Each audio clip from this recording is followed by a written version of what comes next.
Hello बच्चों, let's read the question. So question says that which of the following compounds have higher enolic content than keto content? इनमें से कौन सा compounds है जिसमें आपके पास इनोलिक कंटेंट ज्यादा है कीटो कंटेंट से? अगर हम देखें तो सभी के आपका कीटो फॉर्म में है। कीटो का मतलब क्या है? जहां पे आपके पास कीटोन हो।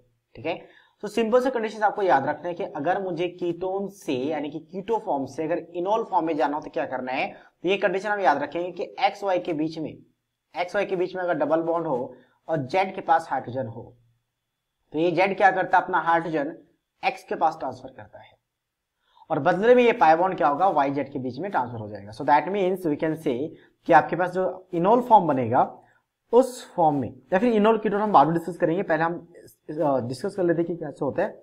हम इसे टोटोमर्स कहते हैं एक दूसरे का, यानी आइसोमर है एक दूसरे का। ठीक है, टोटोमेरिज्म।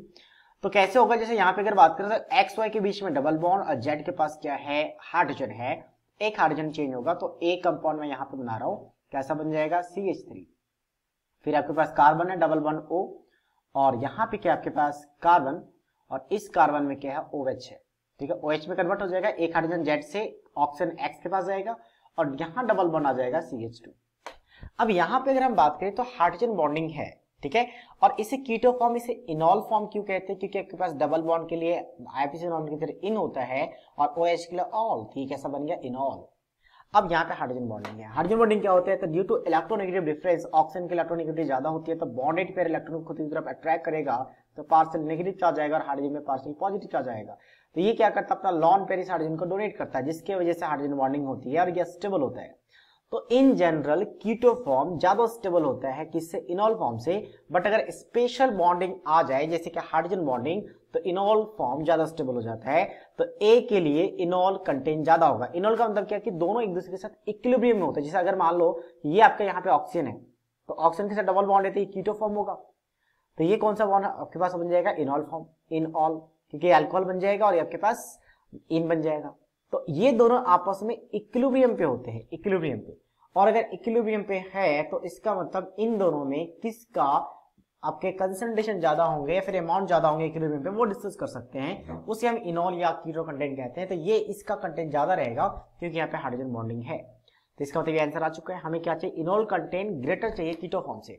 नेक्स्ट हम बात करते हैं यहाँ पे, तो आपके पास क्या बन जाएगा, एक्स है, वाई है, अच्छा एक्स ये वाई है और आपके पास ये क्या बन जाएगा, दैट इज योर जेड। तो यहां से अगर मैं स्ट्रक्चर की बात करूं, स्ट्रक्चर कैसा बनेगा, तो इसमें भी हाइड्रोजन बॉन्डिंग पॉसिबल है। जैसे यहाँ पे C डबल बॉन्ड O और यहाँ पे OH बन चुका है और यहाँ पे डबल बॉन्ड आ जाएगा। तो यहाँ पे भी हाइड्रोजन बॉन्डिंग पॉसिबल है। हाइड्रोजन बॉन्डिंग की वजह से क्या होगा, इनॉल फॉर्म ज्यादा स्टेबल हो जाएगा, तो बी भी आंसर आ जाएगा।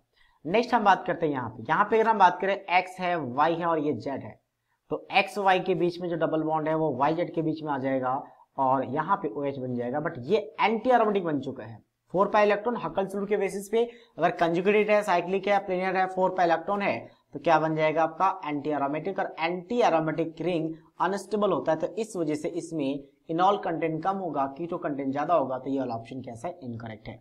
नेक्स्ट हम बात करते हैं यहाँ पे क्या होगा, हमें यहाँ पे एक्स वाई जेड मानना पड़ेगा क्योंकि इसमें एक्स वाई जेड में हाइड्रोजन नहीं है। हाइड्रोजन है बट वो sp3 है, हमारा sp2 होना चाहिए, सॉरी sp2 है, sp3 होना चाहिए, तो हम जेड यहाँ मानेंगे और यहां मान लेते हैं। तो फिर कंपाउंड कैसा बनेगा, कुछ इस तरीके से बनेगा।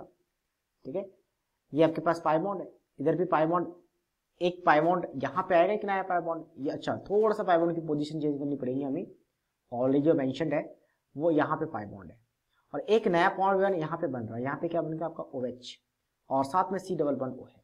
अगर मैं C डबल बॉन्ड O को ब्रेक कर दूं, एक और रेडियोटिक स्ट्रक्चर लिख दूं, अगर ये इस फॉर्म में ब्रेक हो जाए और इस पे ऑक्सीजन पे नेगेटिव आ जाए, पाई बॉन्ड ब्रेक होकर यहाँ पे पॉजिटिव चार्ज आ जाए, तो ये रिंग एरोमेटिक बन जाएगा। 6 पाई इलेक्ट्रॉन हकल्स रूल के हिसाब से 6 पाई इलेक्ट्रॉन एरोमेटिक, तो एरोमेटिक हो गया और एरोमेटिक होने की वजह से ज्यादा स्टेबल रहेगा, साथ साथ में हाइड्रोजन बॉन्डिंग भी है। तो इसका मतलब इसका भी इनॉल कंटेंट ज्यादा रहेगा as compare to keto. So that means option A, B and C is and D is the right answer of this question. So I hope you understood it well. All the best.